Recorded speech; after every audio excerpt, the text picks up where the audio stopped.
Welcome to the Real Estate Show here on KCMX News Talk AM 880 and 99.5 FM. Pete Belcaster and Joe Brett, the real estate guys, with you here today. And thanks for joining us on KCMX, the new home of the Real Estate Show. We're both real estate brokers with John L. Scott in Southern Oregon, and we get together with you once a week here on KMED.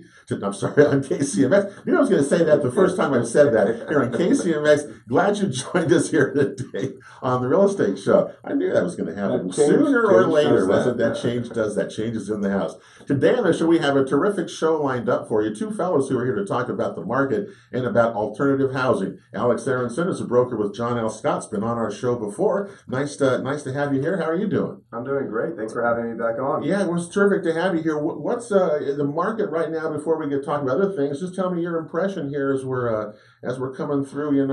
Starting the month of March now. What's going on with you and your business? Market is hotter than ever from what it seems. Everything below 300K seems to be swiped up like that if it's priced reasonably.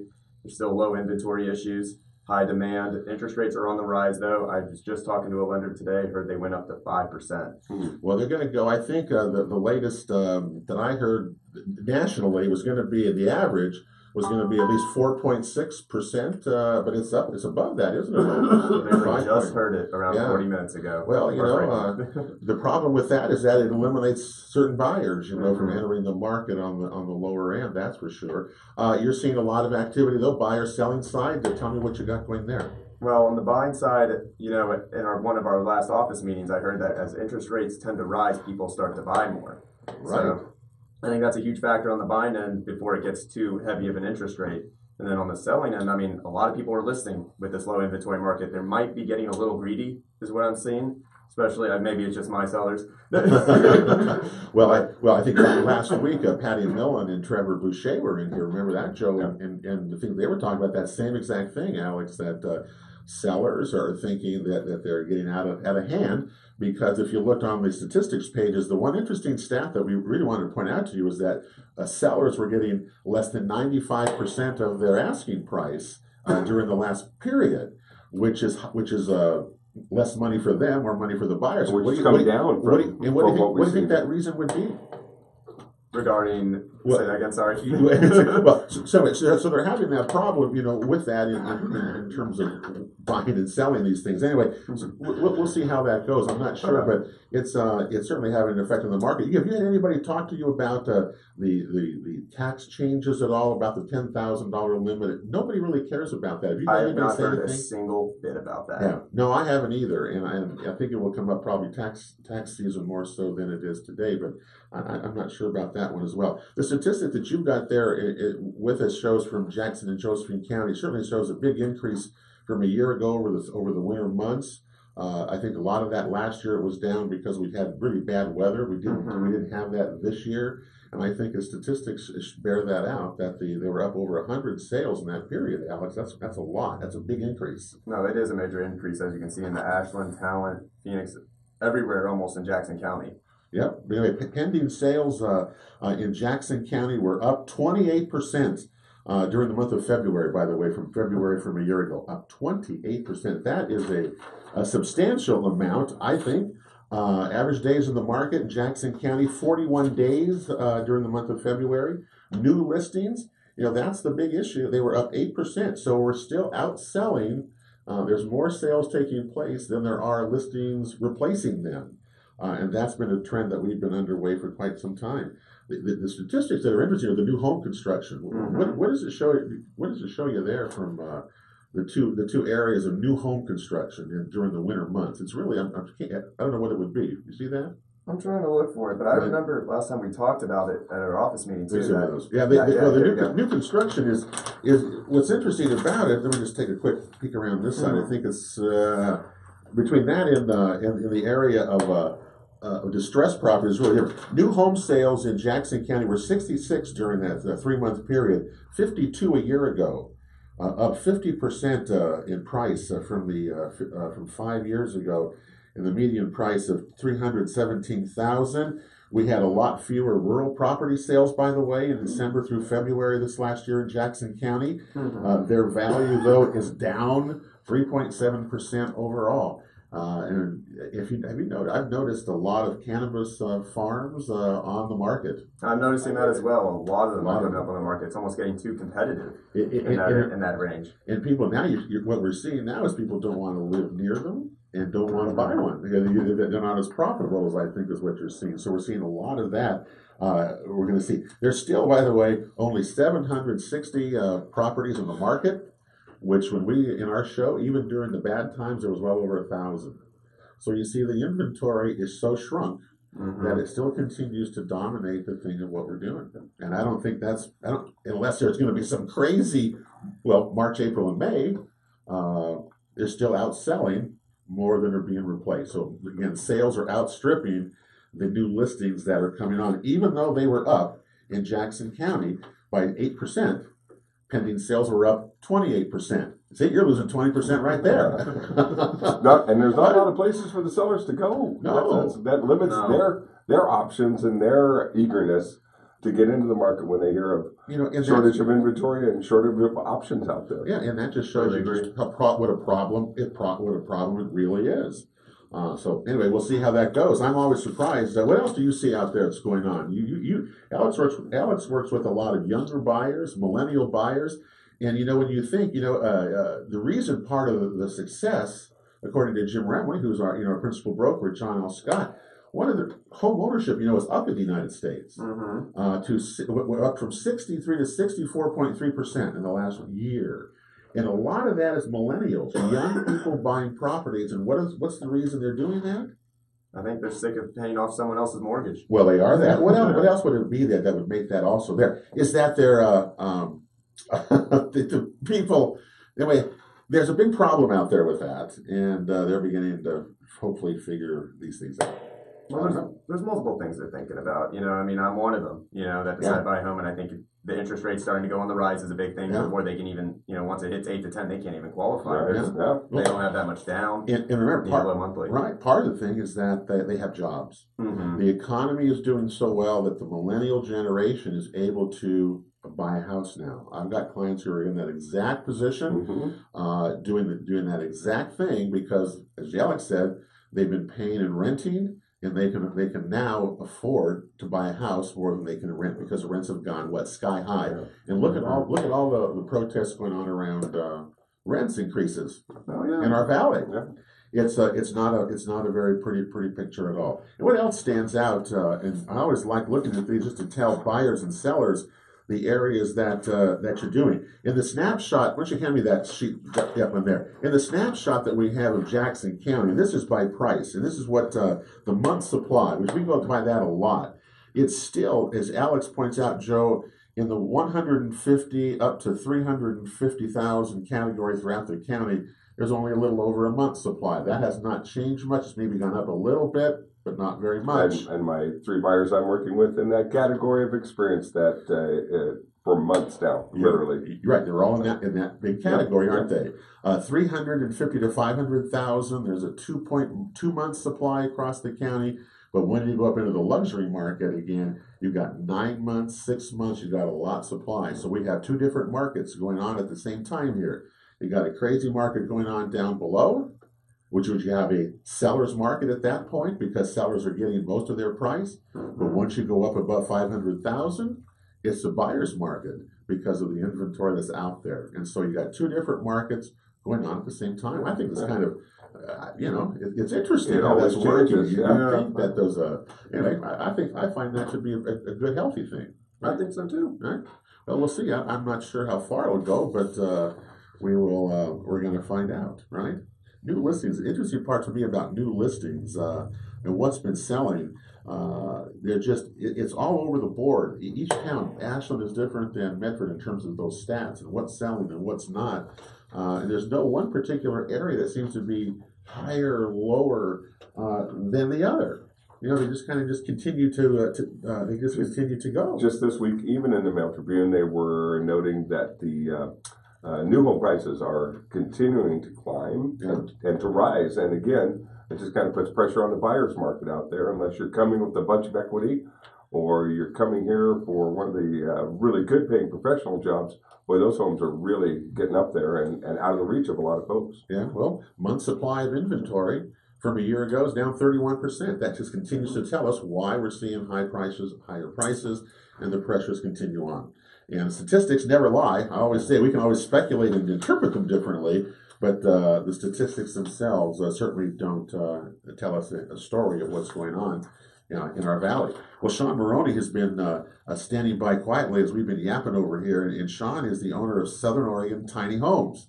And we met you last year because you came in with Alex, right? Because you two had some sort of a relationship. What was that going on? I used to have a duplex listed that he inquired about remodeling. That's how that went. Yeah. Yeah, I was looking at diversifying a little bit, and since then I've been pretty busy with the whole tiny home market.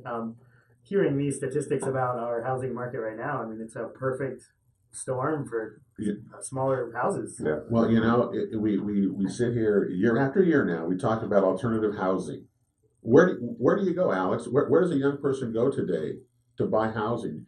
Or what type of housing are you going to get that's out there for a young person or an old person wanting to downsize and things? White City. That's where they're looking. But what's out there? Not much. I mean, up to 220 is normally a first-time home buyer's look. And, I mean, you can't find a 3.2 unless it needs fixing up or if it's in a bad location. But they're all still building, 3.2s, right? 3-bedroom, 2-bath houses. That still seems to be the thing. I mean, even though people are clamoring about alternative housing, is it changing, Sean, from you were here a year ago? Is there more awareness of it? Tell us where that stands in your mind about kind of the perception of smaller housing, tiny houses that you're involved with. Yeah, I think a lot of the impressions are getting that tiny homes are really an answer. I mean, people are really looking for something that not only is efficient and is new, which you can't find as much obviously in the market right now, but just something that you can comfortably pay for. I think there's a lot of openness for this younger generation to be able to own something that they can fit in and start with. I mean, even if these aren't forever homes, for some of these people, it would be way better to start a little cheaper and get your feet wet than starting in the $500,000 category. Well, they're priced out of the market. I mean, and Alex, you said 5% interest rates now, roughly around there. And that takes people out again, especially when you're looking at who was telling us, well, Trevor Boucher last week was telling us that they have new homes, and they're selling, and they're quite proud of them. They're selling them at $325, but that's still, is a steep. Yeah. It's steep for especially when you're trying to get in for the first time, or you're trying to upsize or downsize. That's the problem that we have. Well, also as you sell more of these property pieces, the smaller ones that need to get filled in, they just sit there that a lot of these 3-bedroom, 2-bath houses can't fit on. I mean, that's a prime situation for something much smaller and more affordable for people that are in the lower price range. Well, certainly our families have changed. Yep. When Joe and we're older than you guys, but when Joe and I were growing up, we had larger families. You needed 3 bedrooms, two baths today. Alex probably when he's our age, you're going to have different family style. You guys will have. I mean, everything's different, right? And so but housing has not changed very much.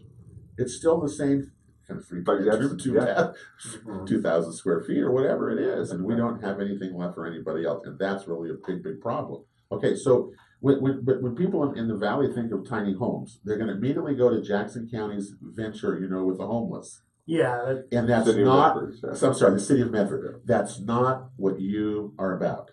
Yeah, those are. I mean, those are tiny homes in the loosest sense. We definitely build them with more home luxuries. We have full bathrooms, full kitchens. There's a lot of different. It is a totally different situation. They aren't just for homeless people. Small housing is not just for homeless people. Right. It's definitely for people who want to afford a life that are not in that upper echelon of buying power. I mean, they have to get. You have to start somewhere, and you have to be able to afford it on a lower income. And I think this is definitely an answer to give them some sort of feel of home ownership, because I think that's a very important thing to keep our community up. All right, tell people what a tiny house actually is. For what we're going to have a break coming up here, so hold that maybe. But what is a tiny house?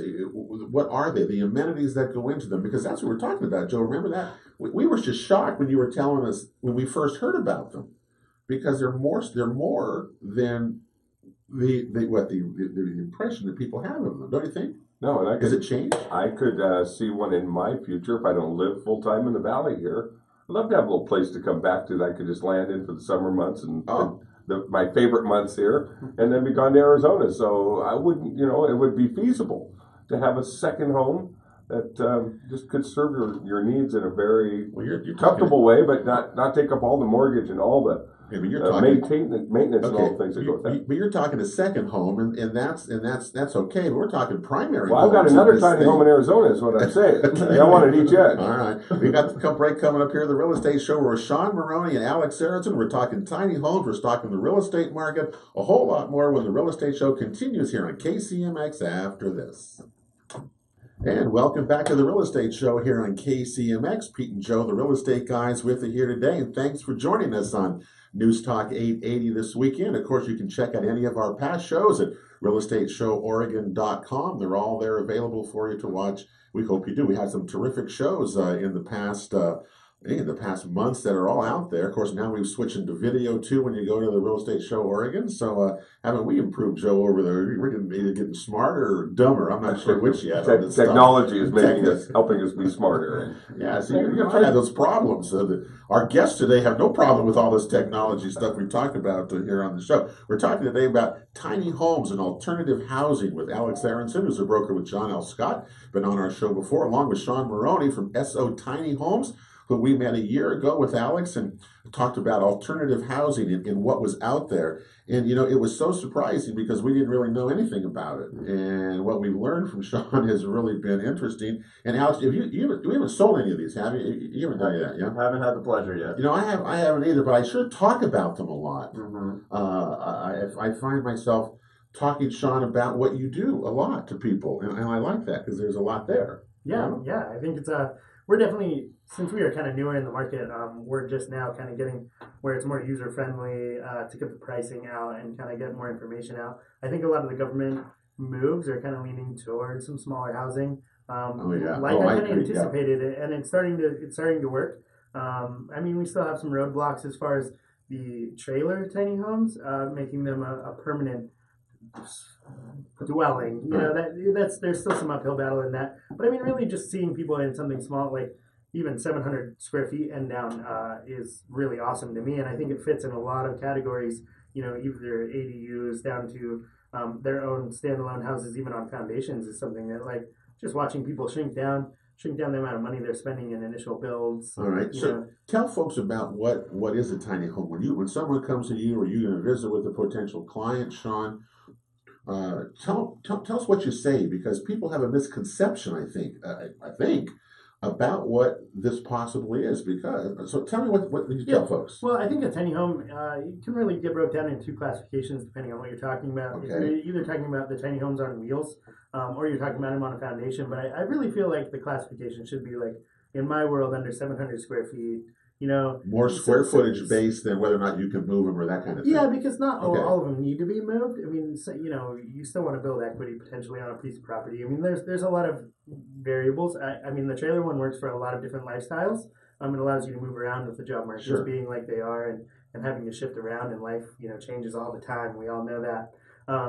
So that both of them give you full amenities that you have in any other kind of house. You get, and plus you get new electrical, new plumbing, brand new, well-insulated walls and windows. So even when you're on a trailer, you still get a house fully built, just like you would anywhere else.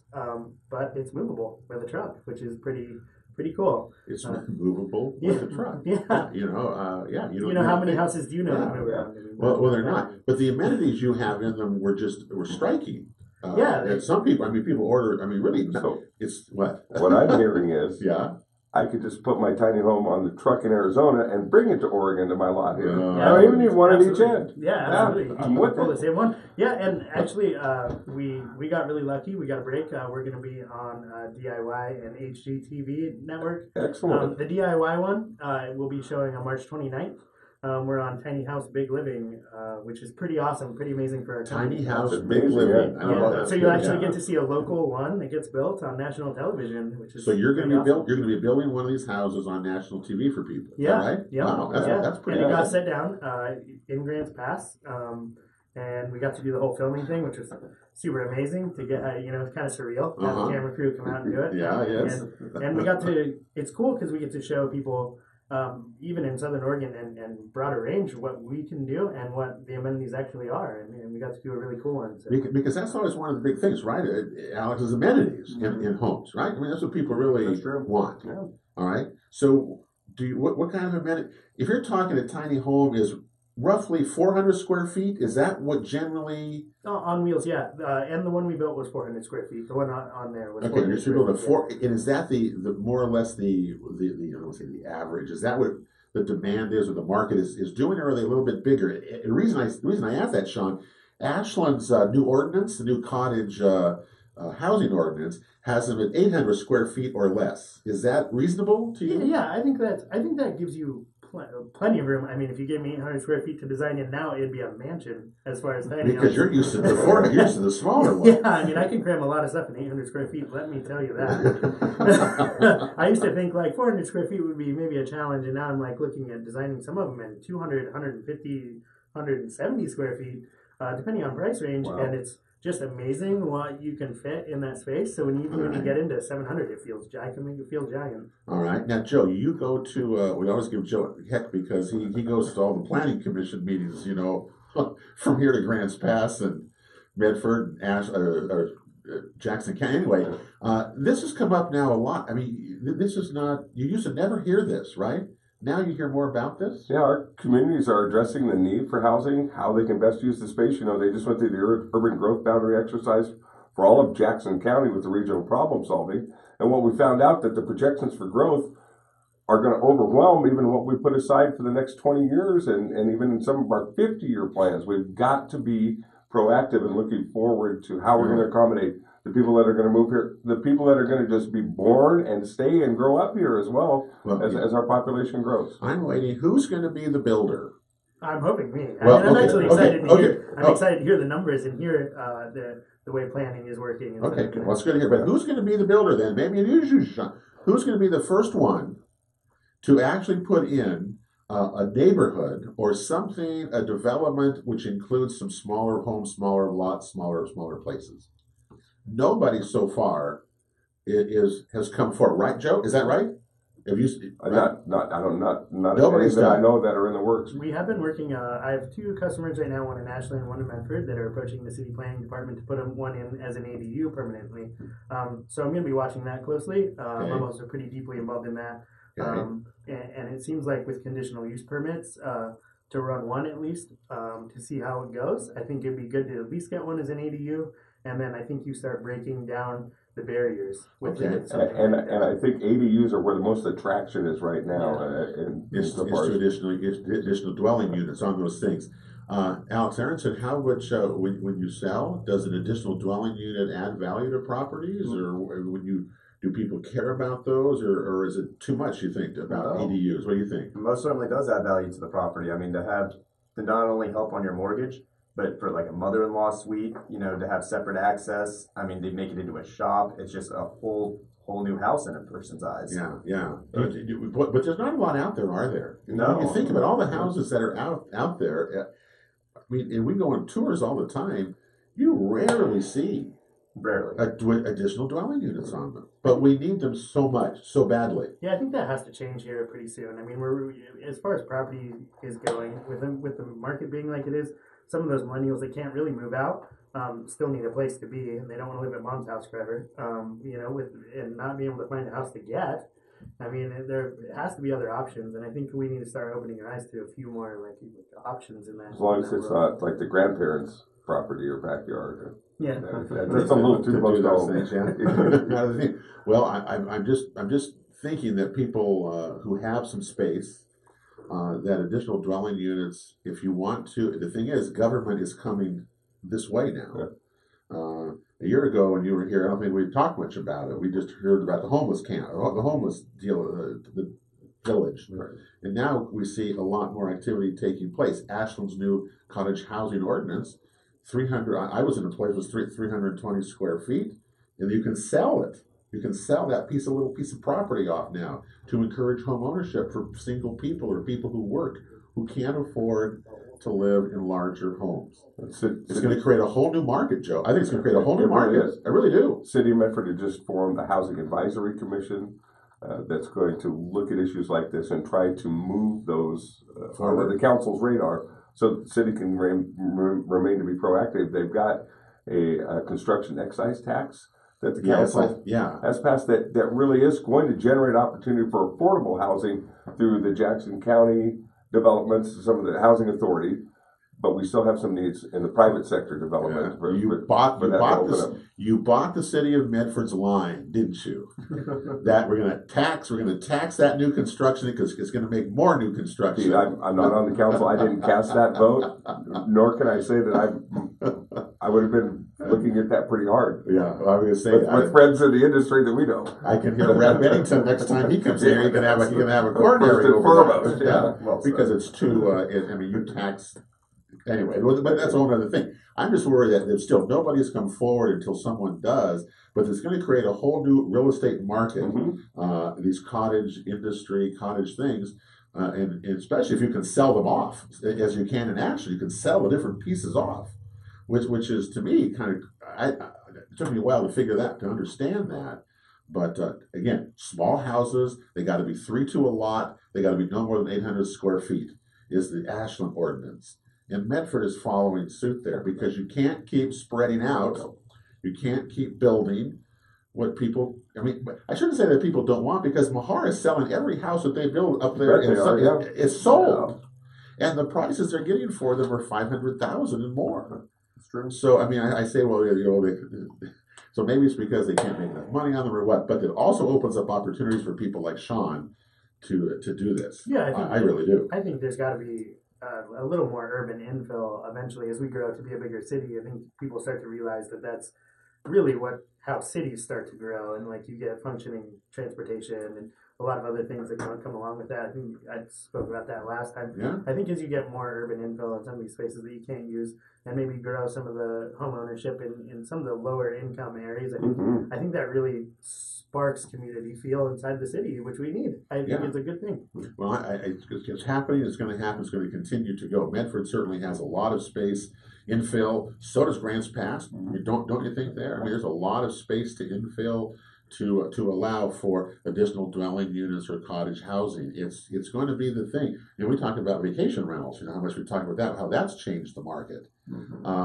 Cottage housing is going to change the market again. It's going to give more people opportunity to own housing if that's what your goal is. You're right too. I can't wait to see who the first one out there is to take a piece of land and put a little tiny development together, a little neighborhood there. And it's going to be well received and it's going to sell. And people are going to. And don't think that they don't happen. Start a new era. When we were in Newport, of all places, over on the coast, a development outside of the city that I drove up to, it had a mix of those units. It had a whole front of small, very tiny houses. I think there's like 6 or 7 of them, and then they got bigger as you went around the development. Yeah. So they are happening around, and I'm sure that they will sell.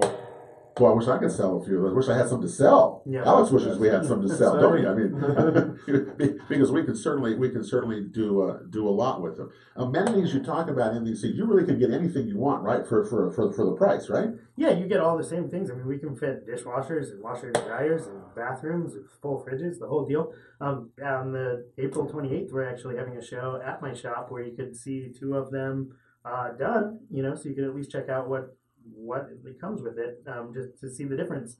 That would allow you to feel how they really space in them, how they fit, because you gotta walk in them and feel it. Yeah, you gotta go. Surprisingly, a lot of people walk in the tiny home for the first time and actually talk about how much bigger than they really thought it was going to be. We do a lot of it's kind of the taller, so you get a little more ceiling height. You don't feel like you're in a box, and lots of natural light in it makes it feel really actually pretty open. And as long as you design it right, you can have a lot of living room space. You can have individual rooms that you would never think possible in the amount of space we do. Yeah, see, you have to see that, because you don't need to have all this space. People don't want all this space, right? You want different things there. And we got a break coming up here, and Sean, when we come back, why don't you talk about price of these things? Especially if you're thinking about having an additional dwelling unit put on your property. How can you do it? It seems like it's not a difficult thing to do. So we're going to take a break here at KCMX, and we're coming right back with more here on the Real Estate Show right after this.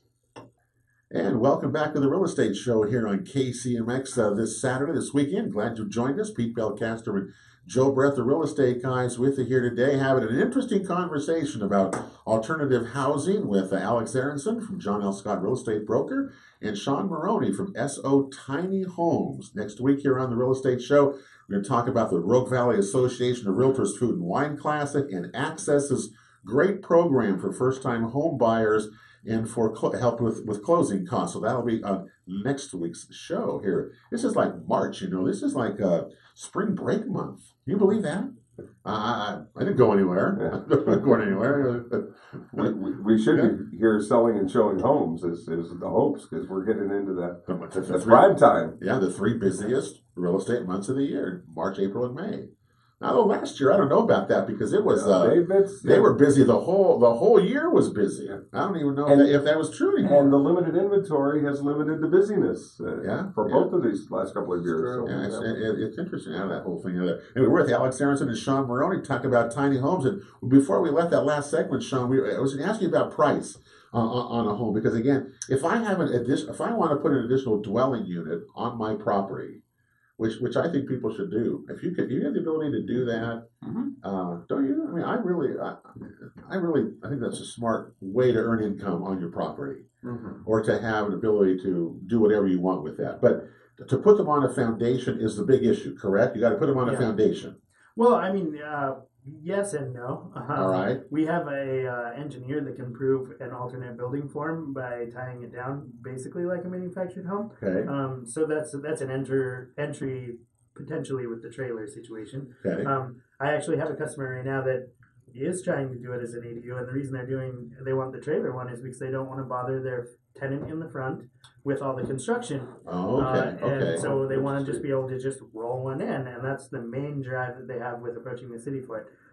Generally, we sell a 20-footer for like right around like the $40,000 range in our base model price. Okay, 40,000. Okay. And then really the sky's the limit. But I mean, generally on average, we're selling them at about 60,000, Okay. 65,000. What's the fanciest one you've ever built? What did that cost? The one that's going on the DIY network.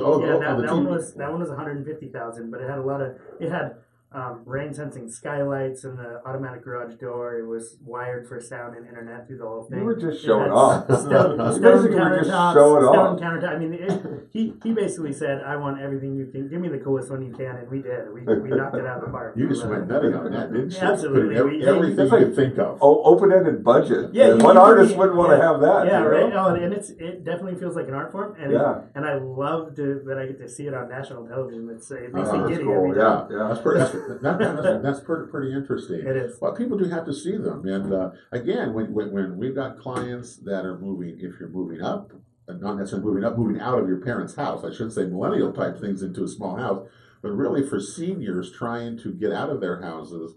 The alternatives are either a manufactured home park or an assisted, an independent living place, and that's about it. And a lot of people don't want to do either of those, but rather have their own small places, and they're affordable.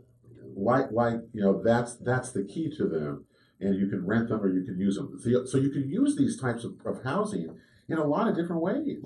I mean, really think about that. In a lot, you can use them as vacation rentals too. In some areas, it's not just one use of these. You could also use it legally on a piece of property as a nurse house, or like a house for your nurse. A caregiver. There we go. A caregiver's home. Legally, you can place it on the property and use it for that situation right now. So that is an option where you don't have to have them living in your house.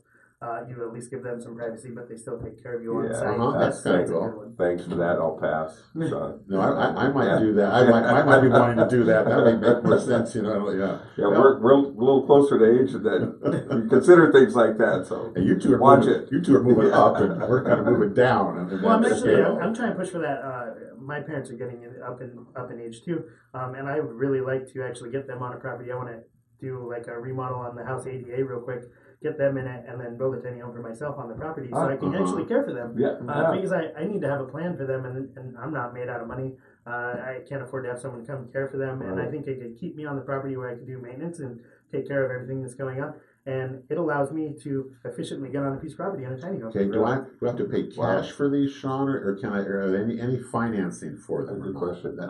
Yeah, so recently we did actually go through the bank on a couple, but Okay. recently the state of Oregon is kind of pushing back on us a little as far as titling them through the DMV.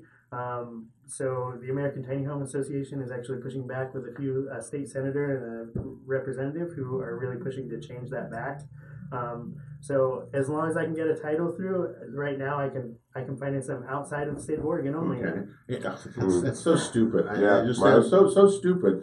If you could play God for 1 minute and say what would be the best thing that could happen for your industry for this alternative housing, what would it be?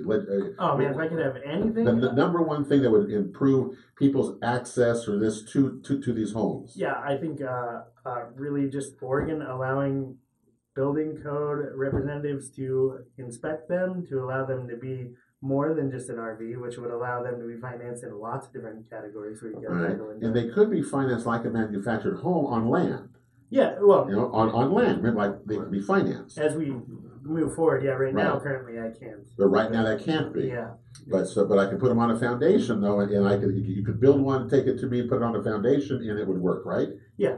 Yeah, All right, so and I can build them on foundations as our business anyway. Right. We're a licensed contractor, and Okay. we're willing to do them on foundations locally in the Rogue Valley. So that's also an option. See, I think that's where I don't know, but that seems to me that that's where that's going to go is foundations on ADUs on property.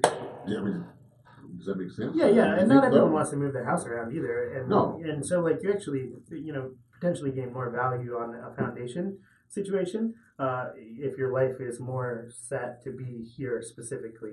And we're totally open to that. I just want to see people in small houses, so I'm willing to do anything I can to get them in it. And Joe, the biggest expense of putting something like that in an ADU, you know what it's going to be?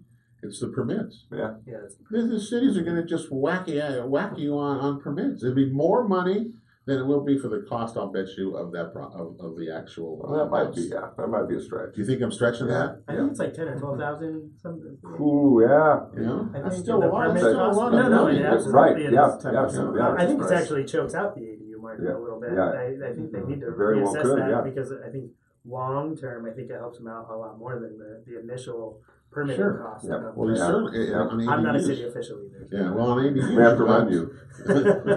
you have the utilities all go by the property there. So, Yeah. but still, I can imagine what the permits would be on that thing. Okay, well, we're going to be out of time here, so I want Sean to just tell people again what your stuff is going to be on how they can find you. And you got a number of events coming up, so you want to make sure that people get them down. Yeah, we'll be on the DIY station March 29th on Tiny House Big Living Season 7. On April 28th, we're going to have a show at our shop right behind West Coast Appliance. You can reach me at 541-621-5387 personally, and Sean at sotinyhomes.com. Sean, SEAN, at SOTinyHomes.com. Yep. Okay, that's good. So we've got some big events coming. Good luck with those because you're really doing, I enjoyed meeting you last time. I thought what you're doing is so needed. And Now you're national. Now you've blown Yeah. up. Yeah, I came from a garage 2 years Yeah. ago. Yeah, that is amazing. And Yeah. for That's to be on national cool. television That's 2 years a great later. story. It Yeah, feels it good. really is. Well, Yeah, see, It feels the yeah. really amazing. Yeah, the market's coming to you, and good luck with Yeah, that because that's really good, and you represent all of us well. And we need them. We really do. Alex Aaronson, you're back out there hustling every day. Trying my best at the A least. lot going on, and I know that you're busy, and you got you.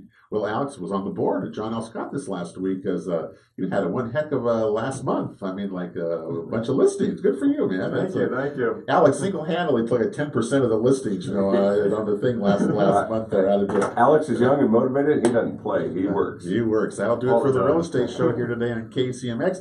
Thanks for joining us, everyone. We'll be back with you next Saturday at 10 o'clock. Don't forget, check out any of our past shows at realestateshowOregon.com. Have a great week, everybody. God bless you all. We'll talk to you next week back here on The Real Estate Show.